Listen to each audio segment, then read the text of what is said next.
so hurt.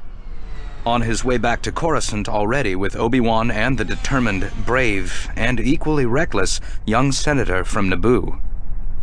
Trouble for him, Yoda thought. And for her, I sense. If only clearly could I see, but a shroud the dark side is. In smothering folds it wraps us all. What?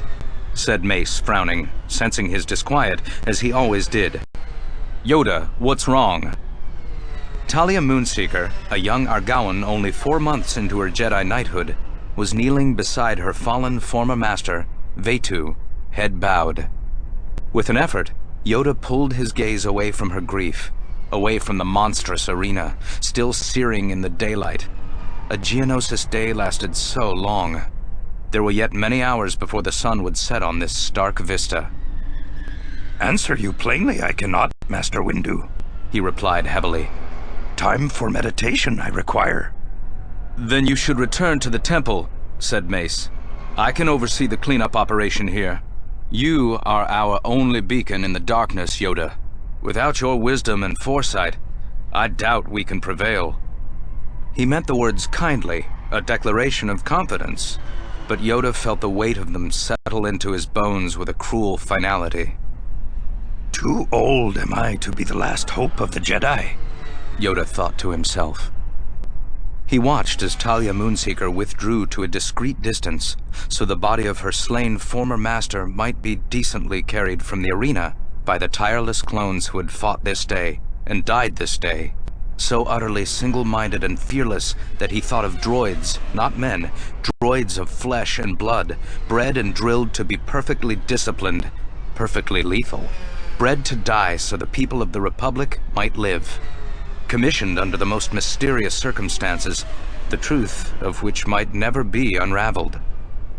Remembering the Kaminoan cloning facility, its bright white sterility, its impersonal care for the creatures it created so efficiently, so remarkably, so wholly without compunction, he repressed a shudder. Deep questions of morality and ethics do these clones raise, Yoda thought. But answers are there?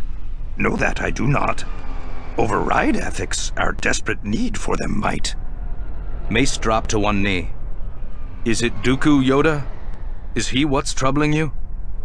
Bitter pain, prickling deeply. Dooku. Yoda thrust the name, the shock, aside. There would be time later to think of that fallen man. To the temple I shall now return, Master Windu. Follow me as soon as you can. Important matters there are for the Council to discuss. Accepting the gentle rebuff, Mace stood. Travel safely, Yoda. I'll see you on Coruscant once matters here are properly concluded. With an abrupt snap of his fingers, he summoned a nearby clone trooper. Master Yoda is returning to Coruscant. He requires an escort to his ship. The trooper nodded. Yes, sir. Watching the lethal asteroid belt fall away behind them, watching harsh red Geonosis smear and streak as the ship's hyperdrive kicked in, Yoda released the lingering grief of the recent past in another long, slow sigh. Grief was but a signifier of attachment. It had no useful purpose to serve.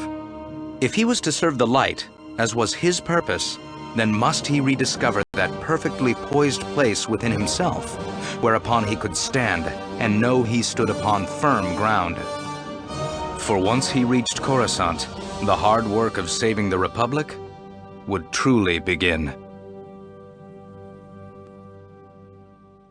The Jedi Temple's halls of healing were beautiful. They had lofty ceilings and enormous windows that spilled golden light over the blue and green and rose-pink walls and floor.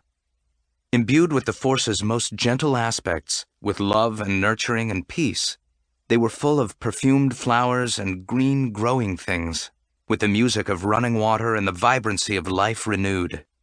They were the perfect retreat for those who were broken in body and mind, a place where the ugliness of suffering was washed away. Oblivious to the serenity around her, Padme glared at the elderly, elegant Twi'lek Jedi healer standing in her way. I don't need long, Master Vokara Che.